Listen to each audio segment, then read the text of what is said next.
excited because, and I'm sure all the parents watching this episode are going to be equally excited because they've all been Axi fans. And I'm fine. I'm a little nervous, but I'm sure I'll do a good job. Okay, so how does it feel to be in India? Always enjoy being here. Okay. It's not always the easiest place to get to from where I live, but this is the third time I've been here to Mumbai, so I always feel welcomed by the people and get to enjoy some good dinners. Alright. So how does it feel to be here for something completely non-related to tennis? Much better than being here for tennis because I never really liked, traveling the world and then having to deal with jet lag and stuff. So here it's good because it's a culmination of my dreams sort of coming to a real point of celebration.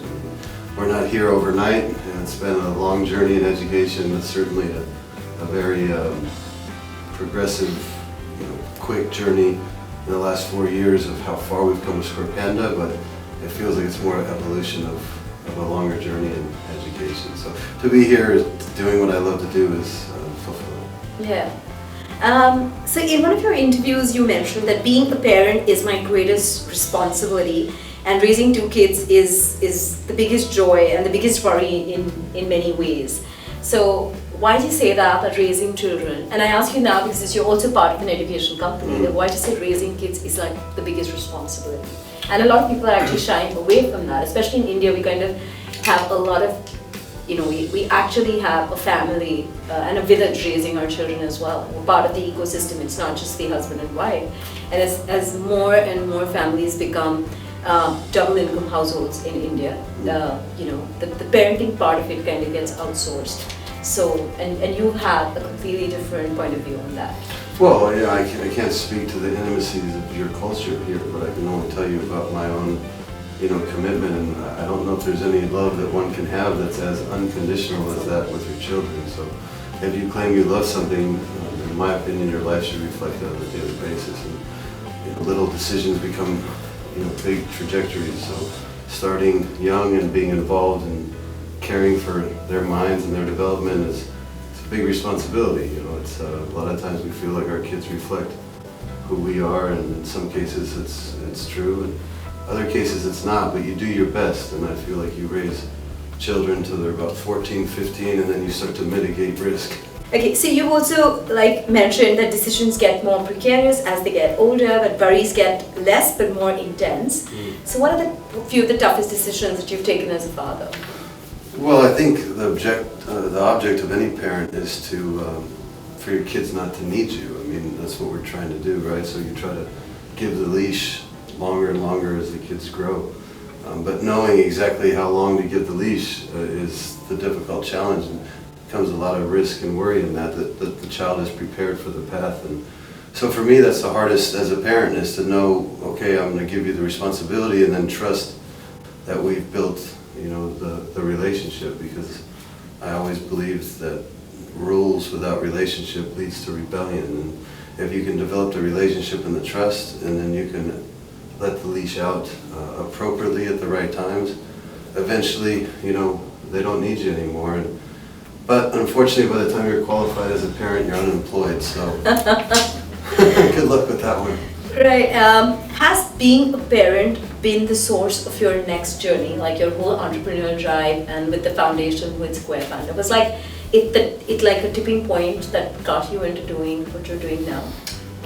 Not being a parent was not the inspiration behind my involvement in education. For me, it was about never having choice in my own life, and that was a connection between wanting to give children who really don't have choice the opportunity for a life of their choosing through education. So that was my motivation. When I had children, I realized just how important it really is, because the idea of your own children not having a chance at a future for themselves and whatever passions they have, it really brings home what a crime that is, and so it reinforces everything that I learned along the way. But my commitment to education is far beyond my own children. Unfortunately, they're the ones that have to suffer my intensities about education, because I was an 8th grade dropout, and I push them pretty hard to make sure they take care of their responsibilities, their have-tos, and they don't take care of their have-tos in education, they don't get to do their get-tos. So as a I result, like the how-tos yeah. to get to the get-tos. Yeah. That's interesting. With the Axi Foundation, you now have 85 schools? Well, the foundation itself started with just one school in Las Vegas, and through my experience with this one school in Las Vegas, I figured out an out-of-the-box way to scale my mission across the country. Yeah. Not through philanthropy, Yeah. not by waiting for the government, but through the private sector. I believe it's the only way to make true impact in a sustainable way is to innovate and to figure out real-life solutions to daunting societal issues. And I did that with a real estate infrastructure fund focused on education in America for the best-in-class operators, and it's grown all the way to an ed tech company with Square Panda that gives a platform to help children. Early childhood literacy is such a big part of the trajectory of a child's life, as well as English secondhand language learning, which is also an issue in America as well, with so many Hispanic children going home to families who do not speak English as well. So, there's some real fine points that Square Panda puts on my entire journey through education that not only has greater possibilities of impact, but it also can reach globally. Right, and that's what I was coming at, that how do you see that piece of education, not only the digital piece, but the model that you've created with the Axi Foundation, how do you see that populate into other countries, especially like India, which really needs that private sector intervention? Well, that's partly why we're here. I think no matter what culture you're in, no matter where you are in the world, I mean, the earlier that you have literacy in your own language, and the earlier you learn, English as the second language, the more effective you're going to be not only in your education but also in life. And so, having a company that can sort of cross the boundaries of cultures and oceans is an exciting one for me. And again, the scalability of this is remarkable. The amount of kids you can reach on a very one-on-one basis. You're not just throwing a net out there. You're actually individualizing a child's ability to learn, and the best way for them to learn with this technology. And it's also so much fun for them that you don't even have to, you don't have to babysit them doing it. Right, absolutely. So anyhow, it's all kind of come together and allowed me to be here in Mumbai for reasons that I've started a long time ago. Do you feel sometimes that parents need to push their children because the children don't know what they're capable of? Because you always spoke of how you wish that you had led a normal life. Well, I mean, pushing is an interesting word to use. I mean, I probably would use the word accountable. I mean, I think it's important we all are held accountable for our choices, and that includes a young child. Yeah. As long as they're being held to the accountability of what's appropriate for their age. I mean, you have accountabilities when you learn how to drive a car. You have accountabilities when you handle yourself at a dinner table. So, making sure you're teaching the right accountability at the right time in a child's life is probably the word I would choose to use. Not pushing, no. The child can choose what they want as their life, but making sure their days reflect what they claim is important is accountability. You also mentioned the way I see it, I gave up one-third of my life to tennis to prepare for the final two-thirds, and I'm trying to make the most of this period. What's the plan forward? Like, what all do you want to do? Oh, well, first of all, my comment was, in sports, if you succeed, you spend a third of your life not preparing for two-thirds of your life. So it was designed to encourage parents not to get so single-minded on a child just being a successful athlete. Because even if you succeed, what are you really winning? You're winning a life that you're not really prepared for. But in my case, my transition was a lot much more seamless into my retirement. But as I look forward, it's very different than my career. In sport, you work backwards from goals. You see this objective, and then you work the days back, and you train to lead up to be at your best. And now, with my mission in education, it feels like you're growing. It feels like you're creating. It feels like you're just going forward.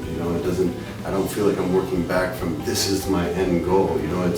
Everything has led to the next phase, and the more children that I'm able to influence, impact, and give the tools through education, I believe there's hope, and the more I can do it for more people, the better. So ask me 10 years from now, and I'll tell you how the last 10 years went. But right now, it's only going one direction. One day at a time.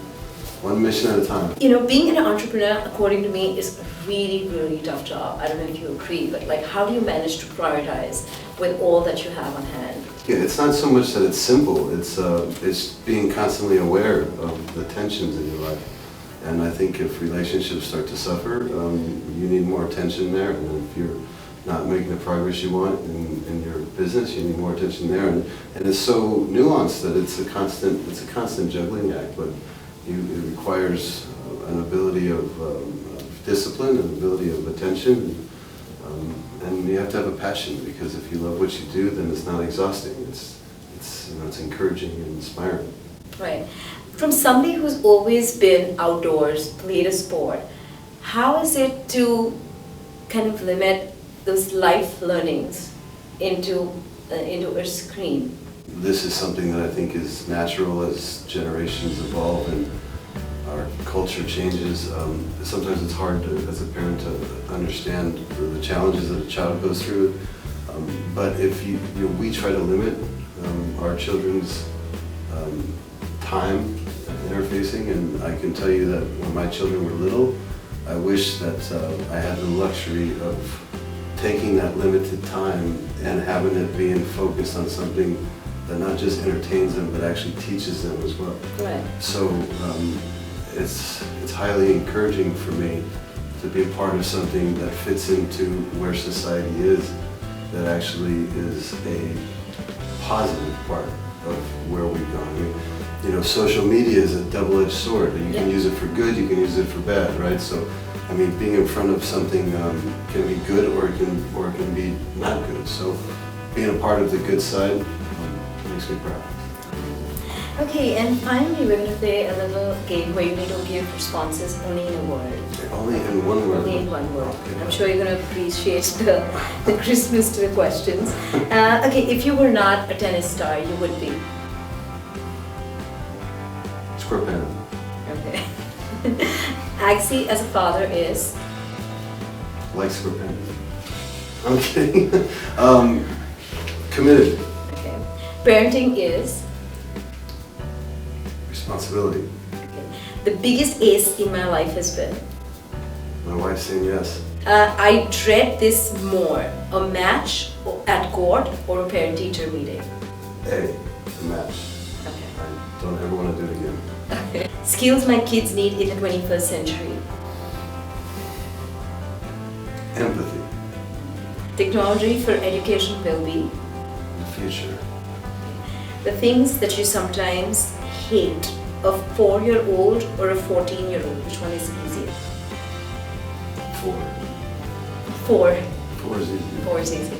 My reaction to people when they say, oh my god, their kids aren't playing tennis. I feel like it's a big gene pool and you haven't met the rest of my family. Okay, that's a really good answer. My parenting advice would be? Do your job.